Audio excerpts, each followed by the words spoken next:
If there's one thing I know how to make, it's pizza. One of my first jobs was in a pizza shop, and I make it regularly. I'll show you my process and a few tips and tricks for making pizza at home and the results with my new pizza steel. Let's get started.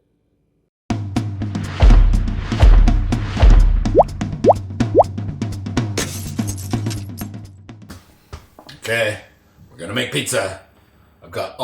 This is how I set everything up. I'll try to do some other shots too, but just to give you an idea, this is kind of where I initially formed the pizza. I'll put it over here then to load it up with, I've got my sauce, my toppings. This is the dough balls ready to go with some extra flour and stuff here. You'll see as I make it. Then of course it goes in the oven. Got the pizza steel in there, piping hot. I turned the fan off. I don't really have a fan on because it's kind of hot. But pizza steel's in there. It's been in there about an hour and a half. I use two peels. I have a metal one for getting them out and a wood one for putting them in. That's because this will slide better. I can put a little bit of flour on here and it'll slide better. And then this just cuts underneath. I like to initially put a pizza either here or here, kind of depends. Sometimes I run this as a 2-oven setup and then I've got a little bit more going on. But if nothing else, I'll put the pizza here, I salt it, let it sit for a few, then I cut it, then I put it on a plate. And then a lot of times I'll let them sit here just for people to come eat them and stuff. So that's sort of the overview of why things are the way they are and why we have this sort of little bit different view of the kitchen right now. I'm going to start cooking the first pizza here in just a minute. We're going to make a meatball pizza. I've got the meatballs that I made today. And but I want to get you to be able to see here a little bit better. Okay, hopefully you can see the workings now a little better. First thing I like to do is I have a little container. This was very carefully chosen to be just a little bit bigger than the dough balls. I like to put a little bit of flour in there like that. Let's get the first dough ball out here. This is my sourdough dough, basically, using my starter. I started it yesterday. I just take that out really nice and gently. Cover the others up. We don't want them to. So this has been going since yesterday. And I just kind of roll it around like this. And I flip it over. And I really just wanted to load it up with flour. All right. I'm going to take it out. Put it on here. And then I'm pushing down the middles. I'll show you how I kind of usually start sort of Neapolitan style, right? So Neapolitan style has the big round crust on the outside, but I usually kind of want more toppings, so I go a little bit more Roman style. But this isn't really meant to be so much how to make all the different pizzas. This is how I put it together. So then I do a little pinchy stuff here. I'm just doing a micro kind of stretch here, and I'm pushing, kind of working the edge of the dough out. So if you see here now, it's still got kind of a fatter outside and a thinner inside, but I just kind of like to poke that around, make that sort of flattish. All right. And eventually we'll get it a little bit. All right, here. And just sort of pinching it almost, really. Kind of pinch. And then just keep going around. Pinching around. Right. These are a little bit small. So, and then I do this kind of, I'm putting it on my one hand. I'm pulling it, sort of pushing this hand away a little bit. Just a little bit. And then the other one away and away. And so I'm really stretching the edge of the dough. I'm kind of pulling this as by doing that. It doesn't pull so much on the middle that way and you don't rip it apart. But ooh, the dough smells good. I can smell the sourdough, basically. Those flavors. Oh, it's going to be so good. All right, you can see we're starting to get it. You probably can't tell now, but it's starting to get pretty thin in the middle. And I can stop there. You can do whatever you want, right? I'm just going to I like to make mine kind of as big as possible. Because I like thin crust, and I like a lot of toppings. Not a lot of different toppings, but I don't want all crust. I love the crust, especially this is the type 00 flour. I like 00. It kind of makes it sound like it's a spy flour, 00 flour. But Yeah, I've got just regular bread flour here now because I sort of ran out of the bag of the one and I didn't want to open a new one. I've got one bag left of that. So, all right. And then I didn't do this earlier, but take a little bit of flour. And this is kind of a touchy thing. If you have that much flour, if you just load this up with flour, it'll be really nice and really easy to slide your pizza off. But you end up with burned flour like crazy in your oven and it doesn't smell very good. So I kind of rub this in, kind of massage it just a little bit. Then I sort of come over and just sort of rub off too much extra. I kind of want there to be this really nice, just thin layer there. And then sometimes I'll even just add a little bit of flour to the dough, like this. So I'm going to load the pizza up here, and I do not want the dough to be too wet at this point because it could stick. All right, let's just do one last little. I wish you could smell this. This smells so good. Oh my gosh. All right, let me just put it on the peel. And then, so you can see, this is the idea, right? You always want that to be the case, that you can pick this up and you should be able to do that. Okay. And I've got my sauce right here. I made this sauce with some whole peeled San Marzano tomatoes, garlic, oregano from my plant right over there, garlic from my garden. It's yummy. I kind of like a lot of sauce too. All right. Spread that out however you like. I push it pretty dang close to the edge.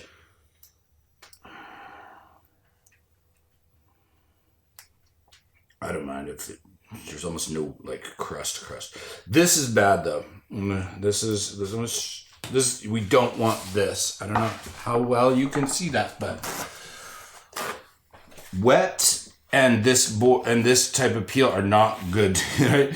What can happen is it basically can stop the pizza from sliding off, and so I'm using a paper towel to just dry that up. You can also use some flour. Get a little pinch of flour on there and it'll kind of dry stuff up. But so I was being a little too careless there. You don't want wet. Keep it dry. And then after the sauce, I like to do just a teaspoon or so of Romano or Parmesan cheese. Sometimes I'll add some minced garlic here, but this sauce is really garlicky. So you might have noticed something. There's no cheese here. I'd like to keep the cheese in the fridge. So I have pre-portioned out 4 containers, each with 4 ounces of cheese. I have 4 pizzas, 16 ounces of cheese, that's why. And I find if I let it sit out, it starts glomping together and I can't, see how nicely this spreads on here? It doesn't do that anymore. It starts to become like a cheese wad. And I don't like the cheese wad. I mean, no offense, but I don't want my cheese in a wad. Okay, so just get some cheese on there. And this guy, we're going to make the meatball pizza. Keep the cheese. Okay, now this is a good time, too, to do one of these. Just to shake. Make sure that it's still moving. All right. I'm just going to do these by hand here. Do a couple of meatballs there. I have a spoon, but it's just, these are meatballs cut in half. I found if you don't cut them in half, they don't stay put very well. So, ta-da! And you can see that you can kind of wiggle here. Okay. This is the inaugural pizza for the brand new Pizza Stone. So it's in there, the Nerd Chef Pizza Stone. No affiliation. Don't get it. I'm just checking it out. But that's the one I have. Put a link in the description. I'll put links to all this stuff. But all right, so then what I'm trying to do, if you haven't done this before, is trying to just shake it. It's going to slide down. And then as soon as this part touches the steel, I kind of pull back and it lets the pizza in there. It's kind of a learned motion too, where you kind of go forward and then pull back. And then the pizza sort of stays in place. You might get you down low so you can see it. All right. All right, I got you down close. I got the meatball pizza still right here, ready to go. I just give it a little shake. And I kind of like it to get it sort of near the edge, right? But here we go. So you go way back in there, shake, pull back. Ta-da! Now I set a timer for 5 minutes. All right, 5 minutes is up. Let's turn it around. Basically what I do now is come in here, go underneath it, and then I'm just giving it a 180-degree turn. You can see it's stuck a little bit. The bottom is looking pretty burned. You know, not burned, but I see some burning black spots. So yeah, we'll see what happens. All right, I actually set a timer for 4 minutes. I normally do 5, but that was so. Look, what? We got smoke alarm going off. Great. I turned the fan on. Sorry. Yep. Oh, but the pizza looks good. Here. I had to turn the fan off for the video, so I gotta go turn the smoke alarm off. Okay, I turned off the smoke alarm. There's a lot of fans on now, but it's looking really good. The bottom is quite burned though. I'm gonna put it over here. The bottom to me is much darker than I would normally like it. So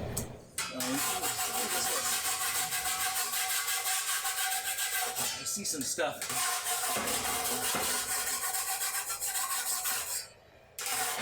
There's gunk sort of stuck on there too. So first one, a little burn, which isn't necessarily bad. It might mean I can turn the oven down. So I'm gonna try that. Normally I cook, pizza ovens are about 700 degrees, and this is only 550. That pizza still is piping hot. So let's go down a little bit, see what happens. I don't think, unfortunately, the pizza steel is gonna cool off anytime soon.